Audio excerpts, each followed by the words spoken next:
Hello student, how are you? Now today's topic is meristematic tissues.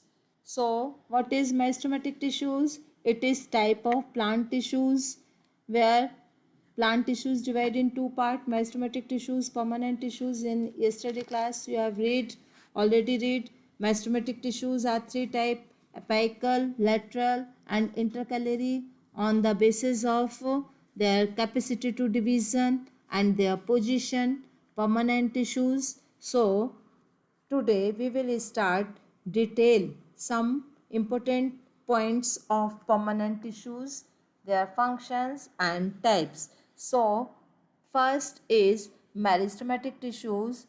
Meristematic tissues is a main plant tissues.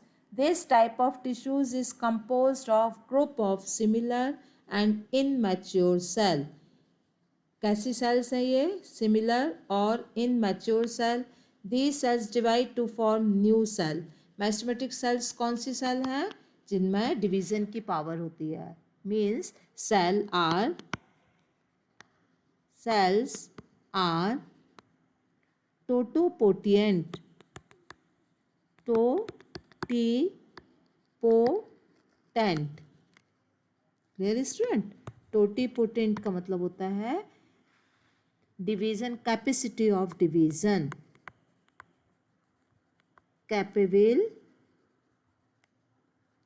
Capable of division. ठीक है. Meristematic tissues are totipotent और capable of division. So they cell divide to form new cell. तो that's a reason कि हमेशा नई cell form करती रहती है. And help in increasing the length and growth of the plants. Plants की जो लेंथ इंक्रीज हो रही है और जो उसकी थिकनेस इंक्रीज हो रही है, उसका जो स्टेम धीरे धीरे उसकी थिकनेस हो रही है, इम्प्रूव हो रही है, इंक्रीज हो रही है. This is called as girth. Clear student? Girth जो प्लांट्स की थिकनेस है. Clear? So this is the girth. The main characteristic of this tissues are cell are small and thin walled. Clear? First, cell are closely packed without intercellular space. Intercellular space का मतलब कि there are one cell, there are two cell, there are three cell, there are four cell. Now here no leaf, no space, no space. It is called as intercellular space. So there is no intercellular space. The cell are closely packed without intercellular space. Means दो cell के बीच में कोई भी space नहीं है. ठीक है. It is the characteristic feature of meristematic tissues. There is no space, so no intercellular space. The cell are isodiametric. Isodiametric means एक जैसी. ठीक है. सब सेल जो है उनकी लेंथ और ब्रेथ एक जैसी होगी. दिस इज कॉल्ड एज, मतलब जितनी लेंथ होगी उसकी उतनी ही उसकी ब्रेथ भी होगी. They have identically length, breadth और height. Clear? The cell may be rounded, oval और पॉलीगोनल. सेल थ्री शेप में हो सकती है, या राउंडेड या ओवल या polygonal. The cell have large conspicuous or dense cytoplasm. Means each cell contain dense cytoplasm. कैसा cytoplasm है? Dense. Dense का मतलब बहुत ज़्यादा. Clear? Clear? The cell have a large conspicuous or dense cytoplasm. Vacuoles are absent or very small. इस cell के अंदर no vacuoles. Plant cell होते हुए भी वैक्यूल्स, ये क्या है? No vacuoles. ठीक है. VACUOLES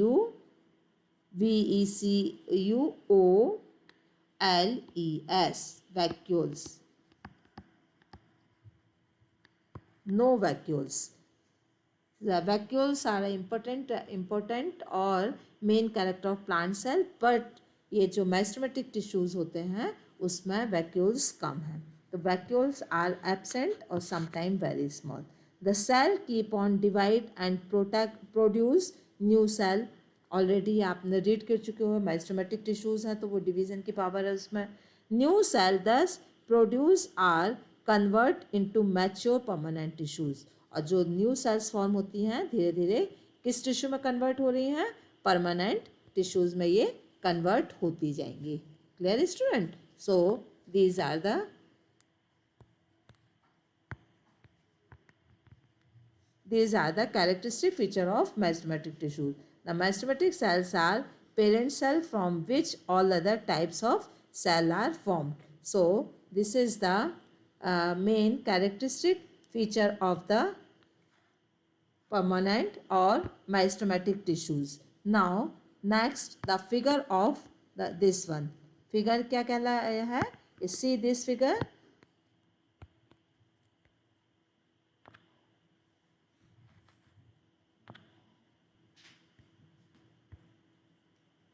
हाथ से पूरा लिखा जा रहा है।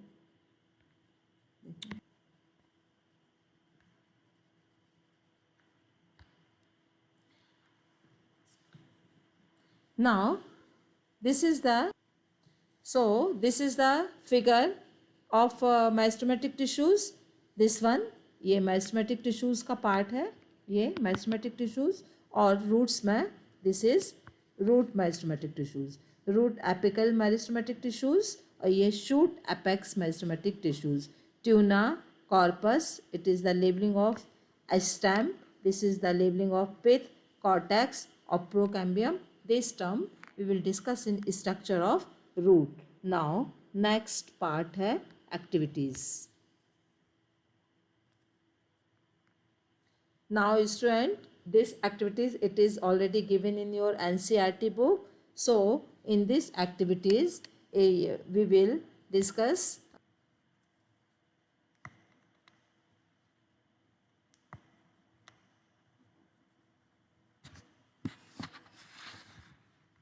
So in these activities you will read first say jar 1 and jar 2. There take 2 glass jar and fill them with the water. Both jar are filled with water. So here what is here inside jar? It is water.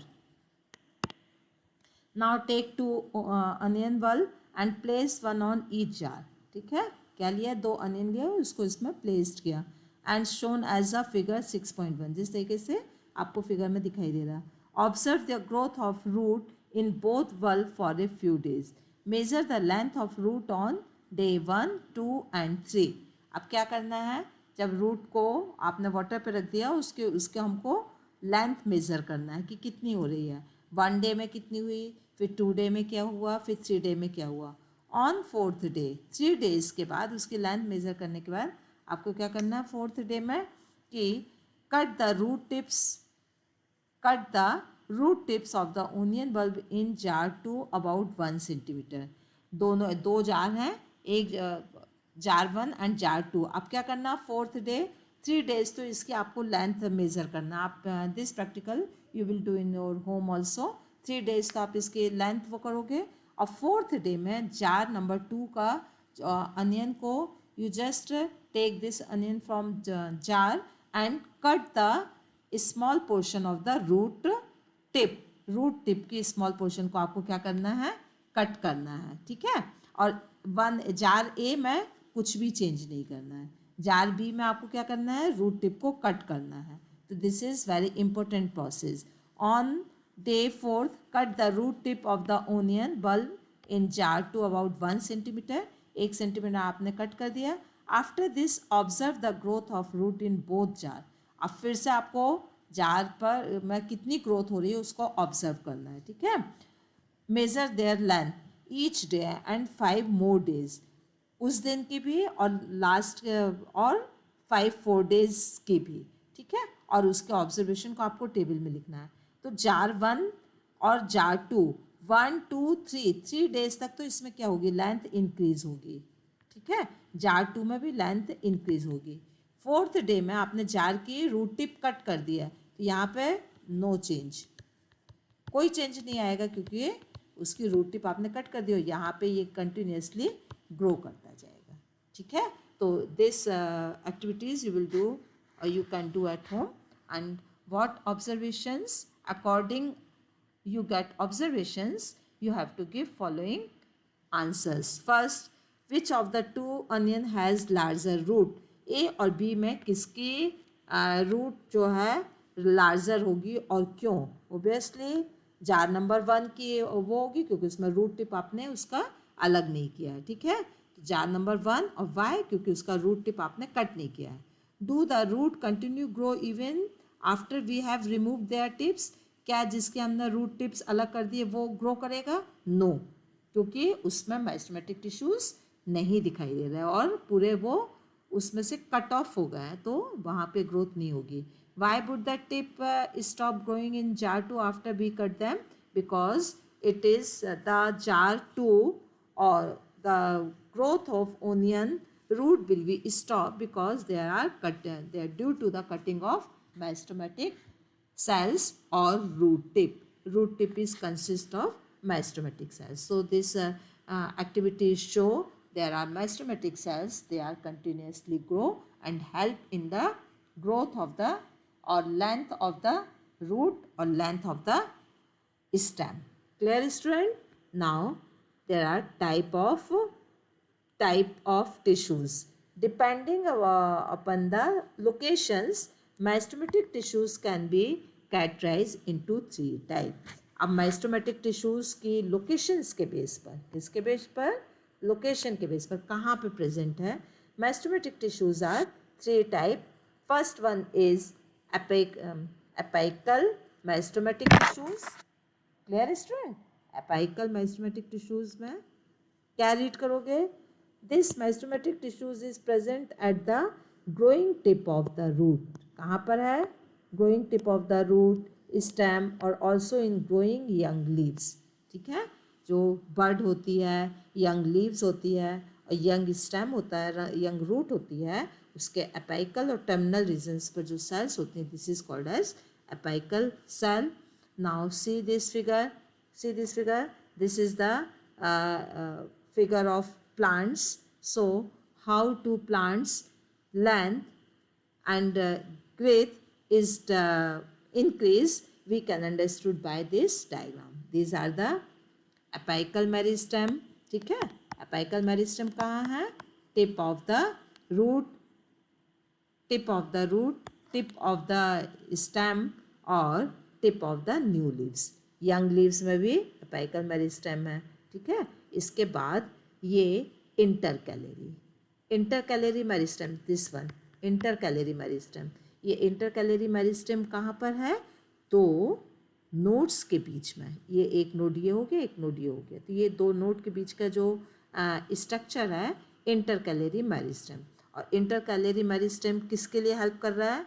This meristematic tissues is present below the bark and the vascular bundle in dicot stem. It is responsible for increasing the diameter of the stem. Means lateral meristem or intercalary meristem. Intercalary meristem किसके लिए help कर रहा है? Branches के लिए. और third one is lateral meristem. Lateral meristem, this one right there, lateral meristem. This form the girth of the dicot stem. Dicot stem की जो ग्रिथ बढ़ रही है, it is due to lateral meristem. Intercalary meristem क्या कर रहा है? This meristematic tissues is present at the internodes of the stem and the leaf bases. Now this one is node and this one is second node, and between the node this is called as intercalary meristem. तो intercalary meristem क्या कर रहा है? It is present in the internodes of the stem at the leaves basis. जो branches वगैरह जो increase होती हैं, it is due to intercalary meristems. Clear student? According locations there are 3 type: apical, lateral and intercalary. Student, I think you understood it. Now go to next point. It is permanent tissues. Permanent tissues basically क्या है? permanent tissues, it is the part of plant tissues. Permanent tissues cell are mature or incapable of division. Permanent tissues की speciality क्या है? ये क्या होता है? Incapable of division, incapable of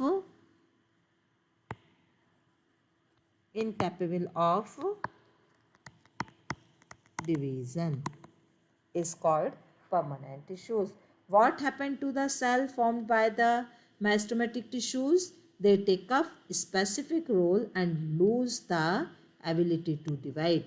As a result, they form permanent tissues. पहले वो मेसोमेटिक tissues होते हैं, आफ्टर सम टाइम वो क्या करते हैं, स्पेसिफिक रोल प्ले करने के लिए they will lose ability to divide and become a permanent tissues. This process is taking of permanent shape. ये प्रोसेस कब हो रही है? परमानेंट शेप लेने के बाद, साइज के बाद. जब तक टिश्यूज़ के पास शेप प्रॉपर नहीं हो रहा, साइज प्रॉपर नहीं हो रहा, तब तक वो मेस्टोमेटिक है. And after some time it lose its ability to divide and become a permanent tissues. ठीक है. Function is called differentiation. इसका फंक्शन क्या है? डिफ्रेंशिएट करना.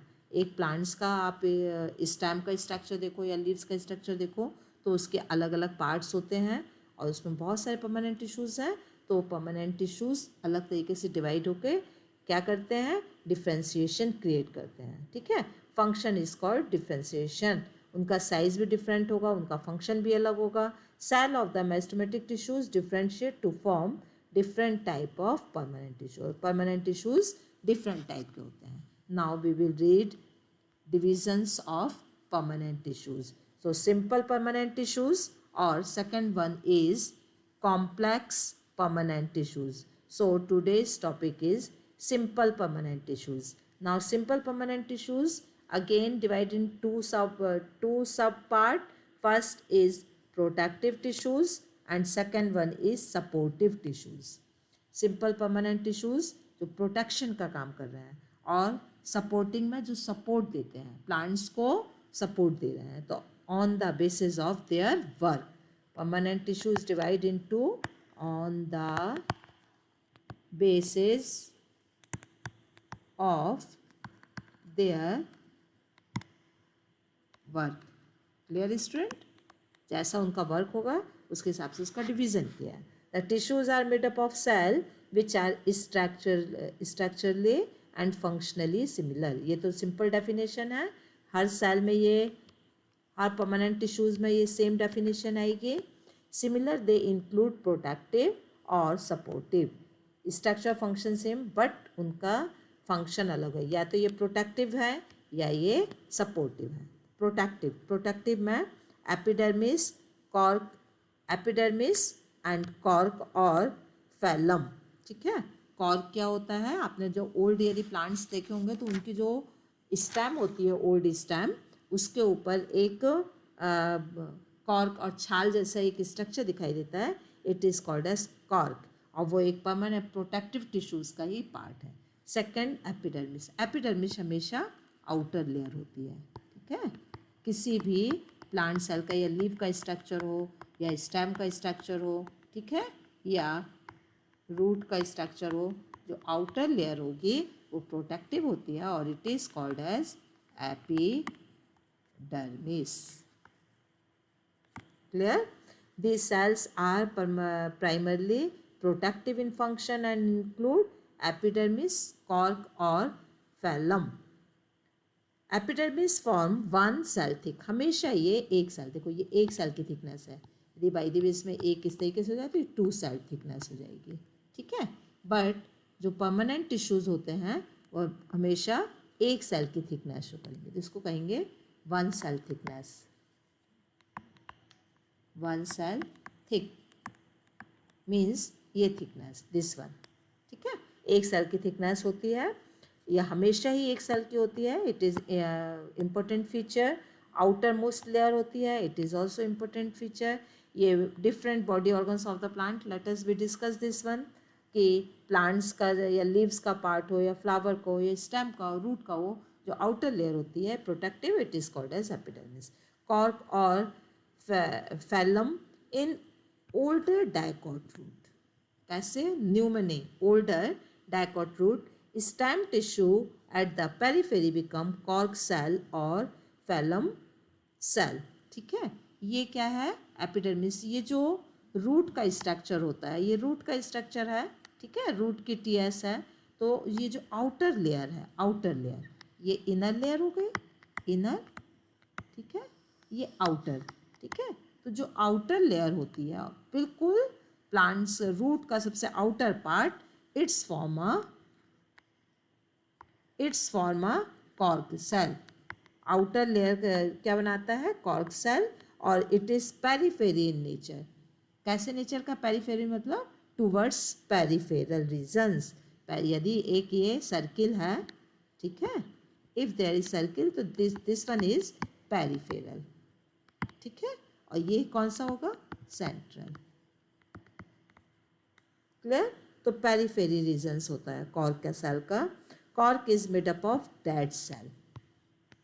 एपिडर्मिस डेड सेल का नहीं है, बट कॉर्क सेल किसकी है, dead cell. Epidermis is not made up of dead cell, ये डेड सेल की होती है। Thick wall and do not have any intercellular space, like इस दिस टाइप का स्ट्रक्चर। ये थिक वॉल, फिर इसके बाद दूसरी thick wall, no intercellular space. ठीक है, thick wall. So these are the characteristic feature. Now second one is supportive tissues. Supportive tissues जो support करने में help कर रहे हैं, इसमें we will read 3 type of tissues: parenchyma, collenchyma और sclerenchyma on the basis of their structure. Though these tissues are primarily concerned with providing support to the plants. इसका function क्या है, प्लांट्स को सपोर्ट करना। Yes, they also perform many other functions. These tissues categorize into 3 types: first parenchyma, collenchyma और sclerenchyma. अब parenchyma cells कैसी होती हैं, typically parenchyma consist of isodiametric living cell. This is oval, rounded, polygonal in shape. They have thin, smooth and elastic cell wall and small intercellular space. तो इसका figure किस तरीके से बनेगा, लाइक दैट। ये हो गया, ठीक है, इसके बाद ये हो गया, इसके बाद ये हो गया, थिन वॉल्ड।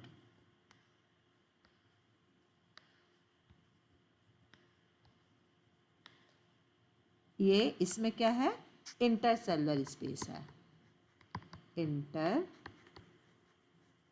Cellular space.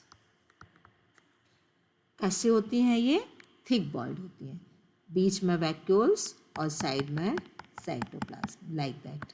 इस तरीके का स्ट्रक्चर होता है। This is parenchyma. किस तरीके की सेल है ये, पैरेन्काइमा। Clear student. आइसोडायमेट्रिक का मतलब एक जैसे होंगी सब पूरी, ठीक है। Polygonal in shape, round shape and oval shape. They are thin, smooth and elastic cell wall. इनकी cell wall कैसी है, smooth. They are intercellular space are generally present for the exchange of gases. Intercellular space already we have given. There are intercellular space.